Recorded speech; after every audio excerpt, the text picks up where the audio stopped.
नमस्कार दोस्तों, ढोल में पोल चैनल में आप सब मित्रों का हृदय से अभिनंदन करता हूं। दोस्तों, हमारा भारतीय समाज लगभग 7,000 जातियों में बटा हुआ है, जिनमें आपस में ऊंच नीच, छुआछूत, भेदभाव, एक दूसरे से शादी संबंध न होना यानी रोटी बेटी का व्यवहार न होना, ऐसी कुछ खास विशेषताएं हैं जो कि शायद ही विश्व के अन्य देशों में मिलती होंगी। दोस्तों, 7,000 जातियों की उत्पत्ति बड़ी रोचक और उनके जो रीत और उनके जो व्यवहार परंपराएं वो बहुत ही विचित्र हैं। दोस्तों, समय समय पर कुछ लोग पूछते रहते हैं और मुझे जहाँ से भी जानकारी मिलती है तो मैं उन जातियों के बारे में ये विचित्र जानकारी आपको शेयर करता रहता हूँ। दोस्तों, आज भी मैं 4 जातियों की यानी खत्री, अरोड़ा, बनिया और कायस्थ, इनकी जो है प्रामाणिक जानकारी आपके सामने रखता हूं दोस्तों, और आपसे अनुरोध करता हूं कि इस वीडियो को पूरा देखें ताकि आपको ये जातियों की जो विशेषताएं हैं वो आपकी समझ में आ सकें। दोस्तों, आइए देखते हैं। देखिए, खत्रियों की उपजातियां होती हैं वेरी। चौपड़ा जाति का एक उपविभाग है। चौपड़ा जाति में से वेरी होते हैं। इस नाम का कारण यह है कि इनका पूर्वज बेरी के पेड़ के नीचे उत्पन्न हुआ था। तो वेरी जो आपने सुना होगा, कुछ लोग अपने नाम के आगे वेरी लिखते हैं, चौपड़ा लिखते हैं, तो ये चौपड़ा जाति का ही एक उपजाति है। और ऐसा माना जाता है कि इनके कोई पूर्वज जो है बेरी, जो बेर होते हैं, बेरी के पेड़ के नीचे उत्पन्न हुआ था, इसलिए उनका नाम कहा गया बेरी। खत्रियों की 2 बड़ी जातियां बुंजाही और सरीन हैं। कौन कौन सी? बुंजाही और सरीन है। और इनकी उत्पत्ति इस प्रकार है, आप सुन लें। अलाउद्दीन खिलजी खत्रियों में विधवा विवाह प्रचलित करना चाहता था। इसके लिए उसने कानून बना दिया। पश्चिमी प्रदेश के खत्रियों ने इसका विरोध किया और 52 मनुष्यों का यानी 52 मनुष्यों का एक प्रतिनिधिमंडल बादशाह की राजसभा में जाने के लिए बनाया। पर पूर्वी प्रदेश के खत्रियों ने आवेदन पत्र पर हस्ताक्षर नहीं किए और बादशाह के सर आयन अर्थात विधान को मान लिया। इसी से ये लोग सर आयन कहलाने लगे। यही शब्द बिगड़कर सरीन बन गया है। जिन 52 खत्रियों ने आवेदन पत्र पर हस्ताक्षर किए वे 52 जी या बुजाही कहलाए। वो 52 जी खत्रियों के चल रहे हैं, 52 जी या बुजाही कहलाए, जिन्होंने आवेदन पत्र पर हस्ताक्षर कर दिए थे। कपूर चंद, आपने देखा होगा ये कपूर ज़्यादा लिखते हैं। कपूर चंद, मेहरचंद और कानचंद नाम के 3 खत्री सम्राट अकबर की राजपूत रानियों के सेवक के रूप में दिल्ली गए। कौन कौन? कपूर चंद, मेहरचंद और कानचंद नाम के 3 खत्री सम्राट अकबर की राजपूत रानियों के सेवक के रूप में दिल्ली गए। इस प्रकार वे अपनी बिरादरी के दूसरे लोगों से अलग हो गए। वहां उनकी संतान का आपस में विवाह हुआ। इससे खत्रियों की 3 नई जातियां बन गईं, अर्थात कपूर चंद की संतान कपूर, मेहरचंद की मेहरा और कानचंद की खन्ना कहलाने लगी। आपने ये देखा कि कपूर किस तरह से, मेहरा किस तरह से और खन्ना किस तरह से, सरीन किस तरह से और 52 जी या बुजाही खत्री किस तरह से पैदा हुए। आगे चलते हैं। दिल्ली प्रदेश में बिज्जल नाम की एक उपजाति है। किस नाम की? बिज्जल जाति नाम की एक उपजाति। इसके जुदा जात होने के कारण इस प्रकार है। इसके अलग जाति होने के कारण इस प्रकार है। एक दरिद्र खत्री निर्धनता के कारण अपने लड़के का मुंडन संस्कार नहीं करा सका।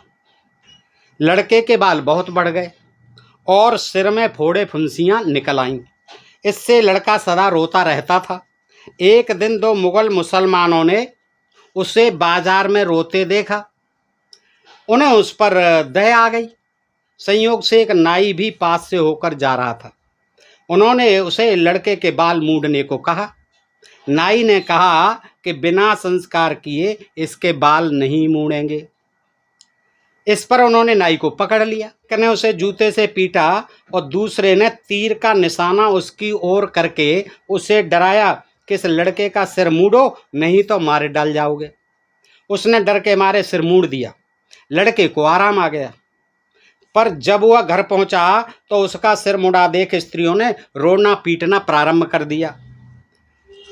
तब से इस जात के लोगों में मुंडन संस्कार के अवसर पर यह प्रथा है कि ये अपनी संतान का सिर मकान के भीतर नहीं, बाहर के द्वार पर मूड़ते हैं। संस्कार के समय 2 मुसलमान बुलाए जाते हैं। उनमें से एक हाथ में जूता पकड़ता है और दूसरा धनुष बाण। जिस दिन नाई सिर मूड़ता है उस दिन घर में शोक मनाया जाता है। रोटी नहीं बनती, वरन दीपक भी पड़ोसी ही आकर जलाते हैं। बुच्चर, बुच्चर उपजाति है देखिए खत्रियों की। इस जाति के इस नाम का कारण यूँ बताया जाता है कि कोई मनुष्य इतना निर्धन था कि अपने लड़के का भी पालन पोषण नहीं कर सकता था। वह उसे वन में अकेला छोड़ गया। वहाँ एक भैंस और चील ने उसकी पालना की। किसने? एक भैंस और चील ने पालना की। कुछ समय बाद उसकी माता को वह लड़का मिल गया। भैंस का दूध पीकर वह खूब मोटा ताजा हो गया था, इसलिए माता ने उसे बुच्चर कहा। पंजाबी भाषा में शब्द का अर्थ हट्टा कट्टा होता है। बुच्चर का हट्टा कट्टा होता, तभी से उसके वंशजों का नाम बुच्चर पड़ गया। खत्रियों की कक्कड़, कक्कड़ नाम की उपजाति के नाम का कारण श्रोत्रिय छोटेलाल कृत जाति अन्वेषण पृष्ठ 138 में यूँ दिया गया है कि एक समय की बात है, एक सहभोज में यानी दावत में खाने में कुछ कंकड़ थी। खाते समय वह मुँह में किरकिर करती थी। तब सब खाने वालों ने उसे कंकड़ कहा कि यार दाल में तो कंकड़ है भाई। इससे क्या हुआ कि उनका नाम कंकड़ पड़ गया। वही कालांतर में बिगड़कर कंकड़ से कक्कड़ हो गया। अब देखिए ये खत्रियों की जातियां हो गई। अब जो अरोड़ों की जातियां सुन लें। अरोड़ वंश इतिहास पृष्ठ 124 में लिखा है कि विधवा विवाह पर विचार करने के लिए एक बार अरोड़ों की एक भारी सभा हुई। सभासदों को प्रधान के आसन के 3 ओर बैठाया गया, अर्थात दाहिने बाहें और सामने। दाहिनी ओर के सभासदों ने इसके विरुद्ध अभिमत दिया। वहाँ वे उत्तर दिशा में बैठे थे, इसलिए उनकी उपजाति उत्तराधी हो गई। बाईं ओर बैठने वालों ने विधवा विवाह का समर्थन किया। वे दक्षिण दिशा में बैठे थे, इसलिए उनकी जात दक्षिणी हो गई। जो मध्य में या सामने बैठे थे वे मौन रहे। वे डाहरे कहलाए। अरोड़ों की एक जाति का नाम चिक्कड़ यानी कीचड़ है। चिक्कड़ सरकारी प्रकाशन जात कोष में लिखा है कि एक बारात में इतनी अधिक मिठाई और खाना परोसा गया कि चिक्कड़ अर्थात कीचड़ हो गया मिठाई का। और दावत में मिठाई इतनी परोसी गई, खाना इतना परोसा गया कि वहाँ कीचड़ हो गई। इससे इस जाति का नाम पड़ा चिक्कड़। एक व्यक्ति ने किसी दूसरे व्यक्ति की कमर पीड़ा दूर यानी कमर के दर्द को दूर कर दिया। इससे उसकी संतान की जाति का नाम चुग पड़ गया। चुग, चुग पड़ गया यानी कहते हैं ना चुग या चुक जो होती है निकाल देते हैं कमर में से दर्द जो होता है, उसको सही कर दिया किसी व्यक्ति ने, तो इससे उसकी संतान की जाति का नाम क्या पड़ गया? चुग। ये अरोड़ों की जातियां हैं। चुग जो होते हैं इनकी उत्पत्ति इस तरह बताई। चुग या चुक पंजाबी में कमर की पीड़ा को कहते हैं। अरोड़ों की अनेक जातियां जीव जंतुओं और पौधों के नाम पर हैं, जैसे चुटाई यानी चमगादड़, गावा यानी गाय का बछड़ा, धीरा यानी कपोत कबूतर, गीदड़ घोड़ा, हंस कुक्कुट, लोमड़, मच्छर, मक्कड़, मैड़ा, नागपाल, गिलहरी, तोता, नेवला, कोयल, चावला, जंडवानी, कस्तूरिया, मेहदी रत्ता, लोटा, मक्खी चूस, मंजी, रेवड़ी, रुखे, दौलड़े, चौतड़े, कुब्बे, चोटीपट, तगड़े इत्यादि। ये जो है अरोड़ों की जातियों के बारे में मैंने बताया। अब देखिए बनियों की जातियां। बनिया जाति के प्रधान 3 विभाग हैं, अग्रवाल, ओसवाल और मवाल। कौन कौन? अग्रवाल, ओसवाल और मवाल। इनका एक उपविभाग 12 सैनी है। इनकी उत्पत्ति चमारों से बताई जाती है। जात को पृष्ठ 60। कहावत भी है, बन्नों के बनिए चन्नों के चमार। अर्थात 2 बहनें थीं, एक बन्नो और दूसरी चन्नो। एक की संतान बनिए हैं और दूसरे की चमार।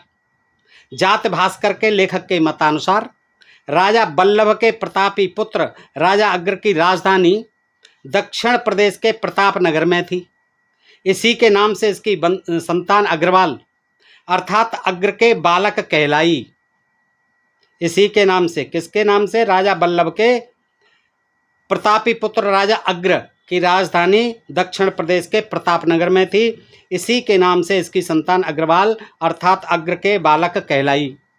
अग्रसेन के एक वंशज ने एक नीच जाति की स्त्री से विवाह कर लिया। उससे जो संतान हुई वो महावर जाति है। उससे जो नीच जाति की स्त्री से विवाह कर लिया अग्रसेन के एक वंशज ने, उससे जो संतान पैदा हुई वह क्या कहलाई? माहौर, माहौर जाति हुई। ओसवालों का एक उपविभाग वेद है, वेद लिखते हैं उपनाम। तो ओसवालों का एक उपविभाग वेद है। यह नाम इस प्रकार पड़ा कि एक ओसवाल लड़की की आंख दुखती थी। देवी ने एक विशेष प्रकार का आक का पौधा, आपने देखा होगा आक का पौधा, उत्पन्न करके देवी ने उसके रस से लड़की की आंख अच्छी कर दी। इसलिए उस लड़की की संतान वेद नाम से प्रसिद्ध हो गई। देखो सरकारी प्रकाशन जातकोष, बनियों की बहुत सी जातियां आवास भूमि या गांव के नाम पर बनी हैं। और बनी ही नहीं, ये तमाम जातियों की जो गोत्र आदि हैं वो आवास भूमि या गांव के नाम पर बनी हैं। जैसे जोधपुर मारवाड़ के पाली नगर में रहने के कारण पालीवाल नाम से एक उपजाति बन गई, पालीवाल। इसी प्रकार पोरबंदर में रहने वाले पोरवाल, और गुड़गांव के अंतर्गत घूसी नगर में रहने वाले धूसर, धूसी नगर में रहने वाले धूसर, और अयोध्या के निकट जैसे जैसी नामक प्रदेश में रहने वाले जैसवार कहलाए। बनियों की एक जाति का नाम कुमार वैश्य है। एक वैश्य स्त्री को संयोगवश कुमारी अवस्था में ही गर्भ रह गया, उसकी संतान कुमार वैश्य कहलाती है। लोहे का काम करने के कारण एक जाति लोहिया बन गई। नागर वैश्य एक प्रसिद्ध जाति है। नागर वैश्य एक प्रसिद्ध जाति है। यह वास्तव में वैश्य नहीं ब्राह्मण है। जहांगीर के समय तानसेन नाम का प्रसिद्ध गायक था। उसने दीपक राग गाया, उससे उसका शरीर जलने लगा। वह चिकित्सा के लिए घूमता फिरता झड़नगर में पहुंचा। कहाँ पहुंचा? झड़नगर में, तानसेन। वहां नागर ब्राह्मणों की स्त्रियों ने मल्हार राग गाकर उसकी अग्नि को शांत कर दिया। जब जहांगीर को समाचार मिला कि अमुक स्त्रियां परम सुंदरी और गान विद्या में प्रवीण हैं, तो बादशाह ने उन्हें बुलावा भेजा, पर वे नहीं आई। तब उसने ब्राह्मणों की हत्या की आज्ञा दे दी। जिसके गले में जनेऊ देखा उसका वध कर दिया गया। उस समय 7450 ब्राह्मण जनेऊ छोड़कर वैश्य हो गए। तब से वे नागर वैश्य कहलाते हैं। अब ये एक दूसरे को चिट्ठी लिखते समय ऊपर 74 सही 1/2 का अंक लिखते हैं। ओसवालों की एक उपजाति चोरडिया है। क्या? चोरडिया। इसे कोचड़ भी कहते हैं। यह कोचड़ नाम इसलिए पड़ा कि इनके किसी पूर्वज ने चिड़िया पाली थी। जात भास्कर पृष्ठ 141। इस तरह से ये बनियों की जातियों के बारे में संक्षिप्त जानकारी दी। अब कायस्थों के बारे में भी संक्षिप्त जानकारी सुन लें दोस्तों। ये खास जानकारी है, बेशक संक्षिप्त है। काश्मीरी इतिहास लेखक कल्लण के समय में कायस्थ एक पेशा था। एक पेशा था, छोटे सरकारी कर्मचारी कायस्थ कहलाते थे।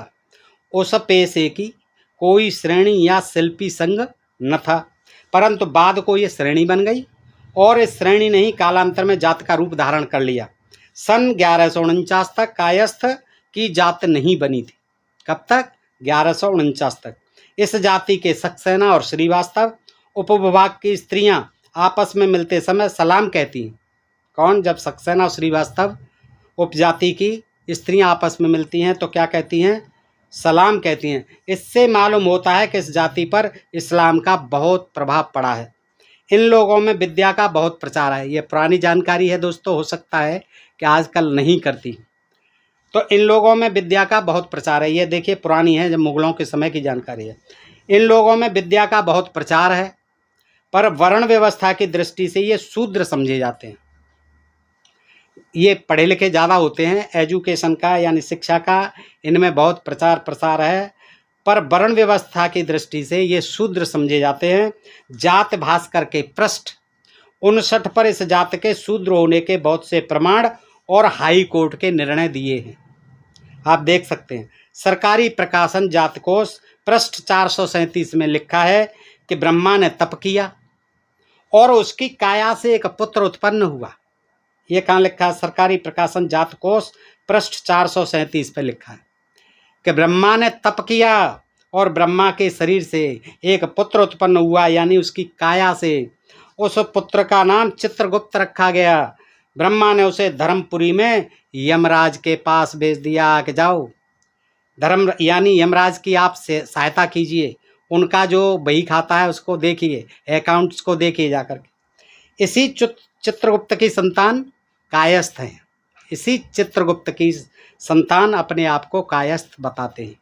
चित्रगुप्त की एक स्त्री से माथुर, भटनागर, सक्सेना और श्रीवास्तव नाम के 4 पुत्र हुए। इनके नाम पर 4 अलग अलग जातियां बन गईं, जैसा कि आप देखते हैं।